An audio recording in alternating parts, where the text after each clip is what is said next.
Hello and welcome to another Hour of Devastation Draft League. This is Old Man Poole. We have opened up a rare that seems super spicy, although I actually haven't seen it tons in the format. I have not gotten a chance to play.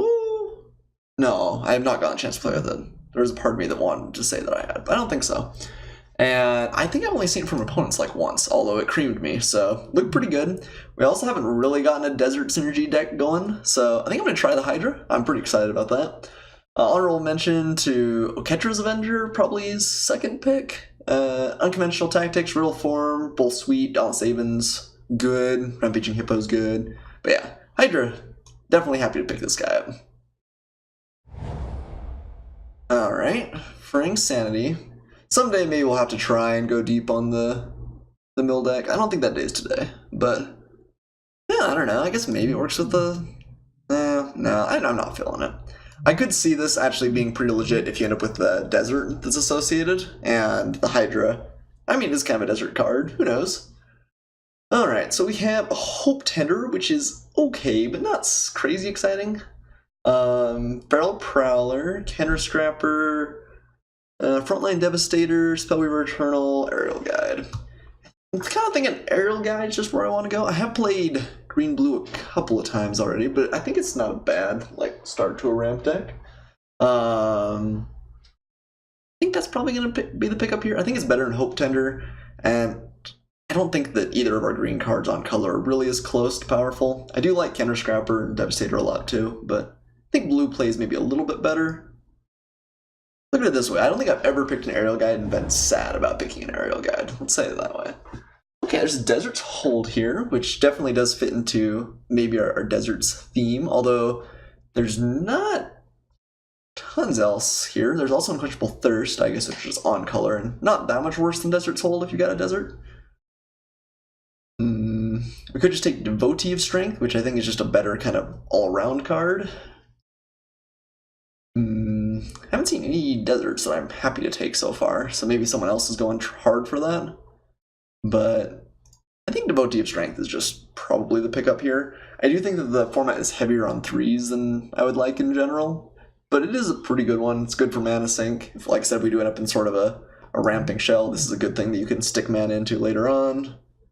Yeah, let's take the Devotee of Strength. Okay. Supreme Will is pretty high power. I do like that card quite a bit. Rampaging Hippo's also good. Signwater Naga. Still seeing Devastators run around the table. Seeing a couple Wretched Camels.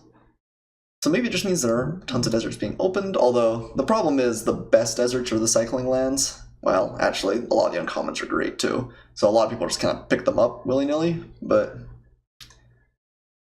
yeah, maybe that makes us happy we didn't go hard into deserts here. Sinuous Striker is good. It's another 3-drop. We have a bunch of now. We could take Feral Prowler just as kind of a decent card. Manolith would be good if we end up splashing a bunch of stuff. I've been told I'm underestimating Manolith, so maybe I should look at that a little bit more. I do think that blue-green is a deck that can splash.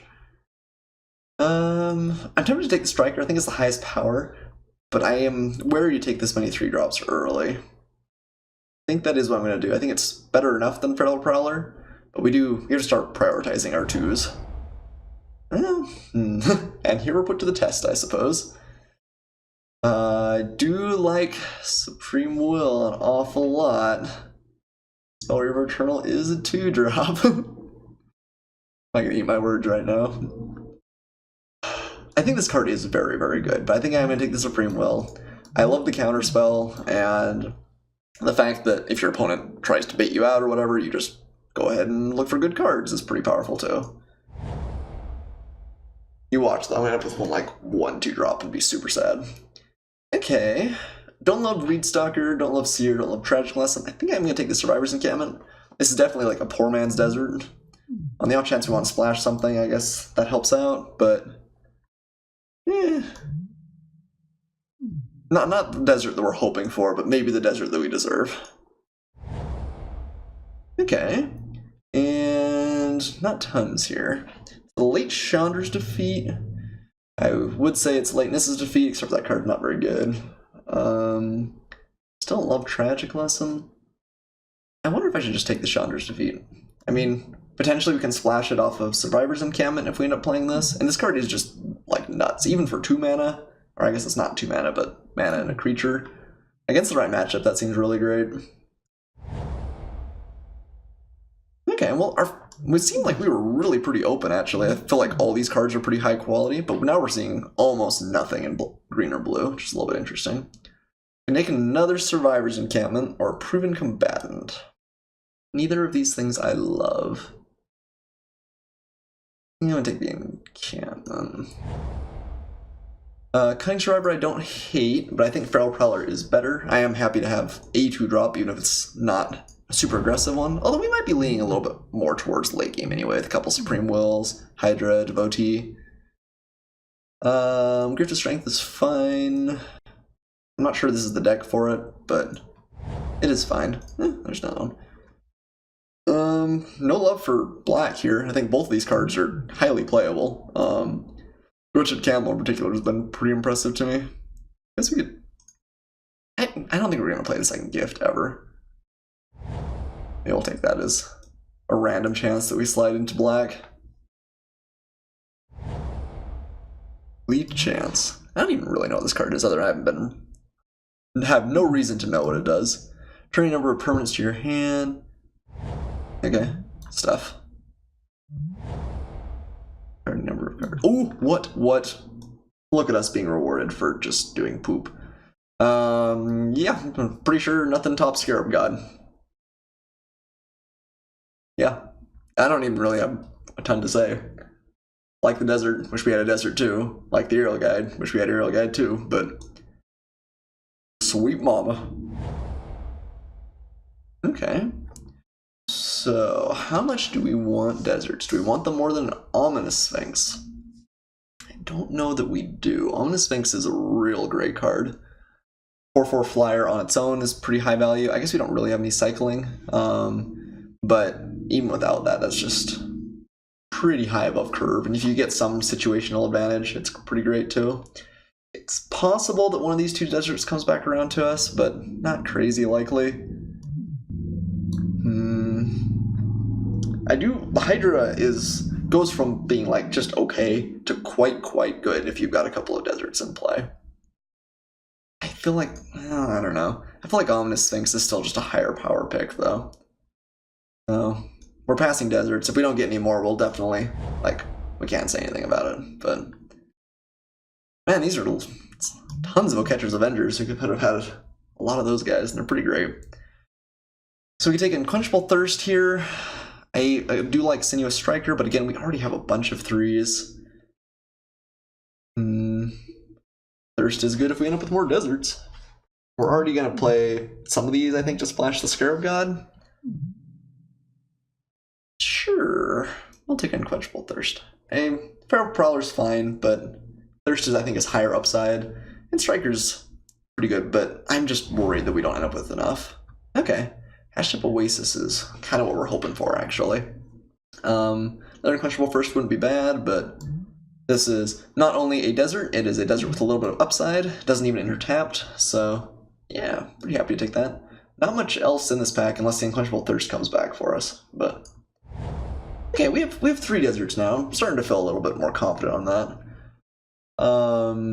Desert of the Mindful or Bitterbow Sharpshooters. The Sharpshooters is pretty powerful. 4/4 Vigilance Reach for 5. I love that card on a Sentinel Spider, and it's even a little bit better now. Desert of the Mindful. Not in the Abandoned Sarcophagus deck, unfortunately. That is sweet. And Lethal Sting's good. We don't really have removal other than Quenchable Thirst. I think I'm gonna take the Sharpshooters. Maybe Desert of the Mindful is just better. Maybe we have a little bit of a high end already. There's a good number of higher, like 5-cost green cards we could end up with. I think we might just want the desert. Okay. Feral Prowler is fine. Don't really love Beneath the Sands. We're not looking to go real late, I don't think. We've got some really high power level cards at 4 and 5. I don't know if we have to go into the insanely late game. We haven't seen tons of reason to think that deck is open anyway. So yeah, Feral Prowler. Nice roadblock. Survivor we have virtually no synergy with. That's pretty bad right now. Take another Chandra's defeat and just or Gideon's defeat and just say that we can hedge in either direction on that and blow up anything that makes us unhappy. It hasn't been all that open. We could audible away from it. The Hydra is a really high power level, and I guess the Feral Prowlers are kind of only 2-drops though. It's just such a bad blocker. I think I'm gonna take the Cunning Survivor. We may need the 2-drops. Feels bad, but we may. Oh, there's Rivulet. We could have had the Dream mill deck, but too late now. This card does have some kind of random advantage. It just does win the game late, but I think we've actually picked up enough deserts now that we don't have to take it just because it's a desert. And I think something like Wall of Forgotten Ferals or the Feral Prowler is going to be better for us here. I think I'm going to take the Wall, actually. I haven't played with this card either, but we have a lot of deserts. It's a 0-4. Spell's pretty good. Pretty good. Graven Abomination. Or Sandwalla. I guess probably Sandwalla. I don't love this card. Yeah, I don't know. Graven Abomination once in a while is pretty good. They got a bunch of embalmed creatures, a bunch of eternalized creatures. Sometimes you get a little bit of value. Sandwalla, I just do not think this is a Sandwalla deck, kinda, at all. Oh wow, Measure of the Mindful came back. That is a late Measure of the Mindful, but I think I'm happy to pick it up here. Sidewinder Naga is fine, but again, we've got some 3-drops already. Okay, well, we have as many deserts as we would need, I think. Feral Prowler over the Seer and Moaning Wall, but I don't think we're black. Like, none of these cards are exciting. Well, this one is, obviously, but this one we're playing, whether we're... I mean, we could be like white-green, we'd play this card. Ooh, wow, that is a late Lethal Sting. We may just splash that. I mean, Striver's Encampment does turn that into something. Probably will. I don't hate having a little bit more removal. We're a little bit light on playables because we have picked up a bunch of deserts fairly highly, but I don't think we really have to like fight for these anymore, so that's nice. And the deserts are worst in Amonkhet too. Alright. So Exemplar of Strength is a 2-drop. It is kind of an aggressive 2-drop, but I guess it doesn't work like terribly with our Feral Prowlers. Yeah, that seems alright. I think we'll probably pick him up. It's a little bit close. Hooded Brawler is also great, but again, yeah, I don't know. Maybe we can pick a 3. Is Hooded Brawler better than Exemplar? If you hit Exemplar on turn 2, I think it's probably better, but any other time Hooded Brawler is. This card does get disgusting pretty fast. Although this deck is maybe a little bit less for it. We're not the ideal deck for either of these cards, honestly, but I think I'm just going to take 2-drop. We can throw counters on like the Wall of Forgotten Pharaohs and just have a 4-4 or Feral Prowler. We have some good synergies with this card. It's just going to be a 4-4 for 2 in a later game, I think, too. Ooh, wow. So Trial of Knowledge is great. Don't think we're Trial of Solidarity. Splashing. Don't think we're that kind of deck. Cartouche of Ambition is also very good. And Cartouche of Knowledge. I don't think any of those are going to come around. Don't love Shed Weakness or Heckma Sentinels, Winds of Rebuke, Floodwaters, those are all lower down. Trial of Knowledge is very good. Cartouche of Knowledge, or Cartouche of Ambition, I think is probably better than Cartouche of Knowledge? Probably close. Hard. Maybe he's gone down a little bit. It was just absurd in Amonkhet because so many of the games end up in races and you just couldn't beat that card if you were racing. I think we're already kind of splashing black. I think it is better than the Cartouche of Knowledge and Trial of Knowledge. Kinda close. Let's put stuff into the graveyard for like deserts and the like. This is tough. I think I'm gonna take the Cartouche. I don't know. I may still be overvaluing that card. Oh, Mouth Defeat's pretty great. We actually don't have an absurd number of like big creatures, but we have a decent number. And this card I think is fine just as a 3/3 for 3 with the opportunity to draw a card or two later on. I probably would play Greater Sandworm in this deck. Naga Oracle will probably also make the cut, but Mount the Feet is pretty nice. Pretty solid reward here. Ooh, Cartouche Strength is great. That is what we're hoping to see. Yeah, I kind of wish we would have taken the trial in that case for the slight synergy, but Cartouche Ambition is no slacker either.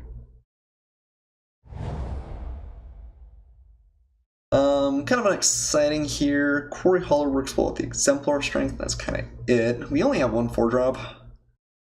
Nest of Scarabs isn't a thing we're doing. Blighbat seems worse. Do we just want Naga Oracle? It blocks a little bit better than Quarry Hauler. Maybe helps us find like our sweet black. And yeah, actually, maybe if this is a Naga Oracle deck, we're just kind of spinning our wheels till we like drop the Scarab God or things like that. This also puts more stuff into the graveyard. Alright. Ooh, Greater Sandworm. Yeah, I think I can stand to have just a little bit more late game oomph. So this isn't a sad thing. Talkrop Skirmisher, I think, over Shed Weakness. Probably over Illusory Wrappings. I do like this card a fair amount. The fact that it frequently trades and then comes back and trades again or chump blocks or whatever is not bad. Okay, and another Sandworm. I'm not sure we'll play 2, although, like I said, we're a little bit light on playables, so we may end up needing to. Like Cradle of the Accursed for random flood prevention. Again, this doesn't really seem like the Combat Trick sort of deck. Like Spidery Grasp doesn't seem great. To play the Cultivator? Bad too. We already have 2 encampments. I don't know. Spidery Grasp is really good in some matchups. I think it's better in Cradle of the Accursed. Oh, okay, well, we have lots of choices. Don't love Shed Weakness. We could just take Winds of Rebuke. We don't have any on summons right now. Or Floodwaters, which is a bigger, badder on summon. Kind of like the Winds. Again, has slight graveyard synergy. We like your slight graveyard synergy in this deck. Alright, Sting Shot for the sideboard. Pretty happy with that. Maybe even a playable if we need it. Okay, Dissenter's Deliverance, I guess, also a sideboard card. This card has gone up a little bit in estimation with Hour of Devastation. Once in a while you hit a God, Pharaoh's Gift, and you're just walking on sunshine.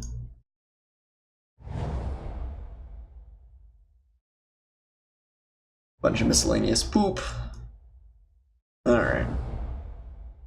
Well, so we kind of got there on playables just barely. Got that sweet 23. But in a lot of ways that's almost ideal, because we did get 5 deserts, and I think that means that the Hydra's going to be pretty good, and Quenchable Thirst is also going to be quite good.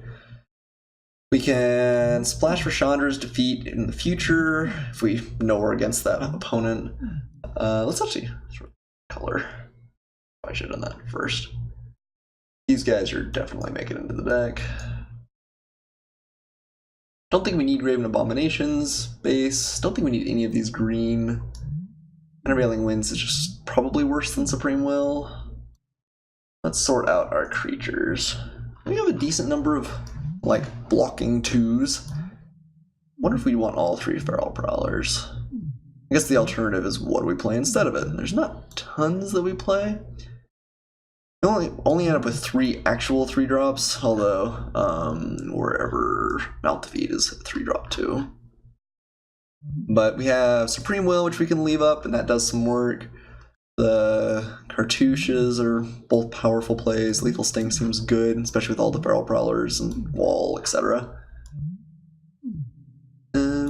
I think I'm okay playing the 2 Greater Sandworms. We can cycle them away. It gives us a little bit more beef late game, which we're going to have to win at some point, right? Can't draw the Scarab God every game. Oh, that's definitely the hope.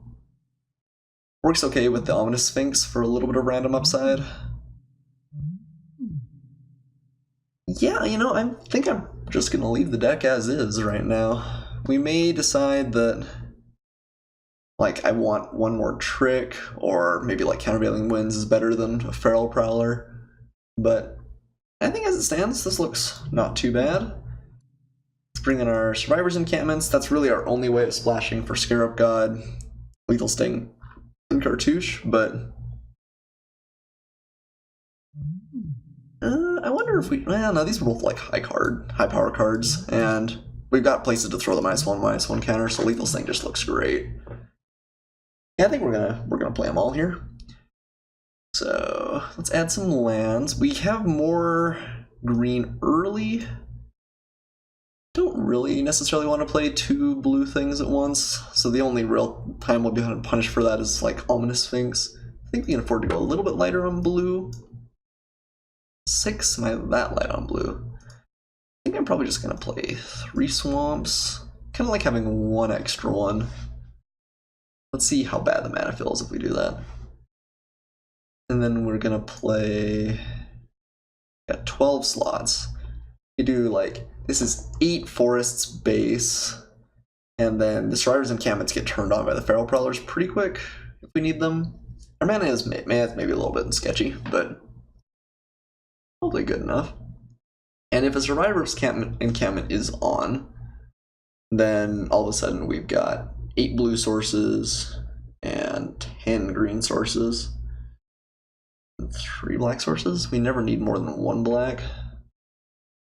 Maybe we don't need that last swamp. Although what if we like draw a bunch of removal and, well, I guess the only removal thing that could really get us is Lethal Sting, because Cartouche of Ambition is bad if we don't have a creature too. Okay, I think I'm gonna do something like this. This is a little bit awkward because I would ideally want to cycle away the Desert of the Mindful, but maybe we'll end up playing them more than we cycle them most of the time, and use like the Hashtag Oasis or like Naga Oracle, that sort of thing to get deserts into the graveyard for the Hydra. I think I like that best. I think I do really want to be able to hit green early on. So, okay. Our mana is sketchy, the deck is sweet. What are the odds? I'll see you guys for match 1.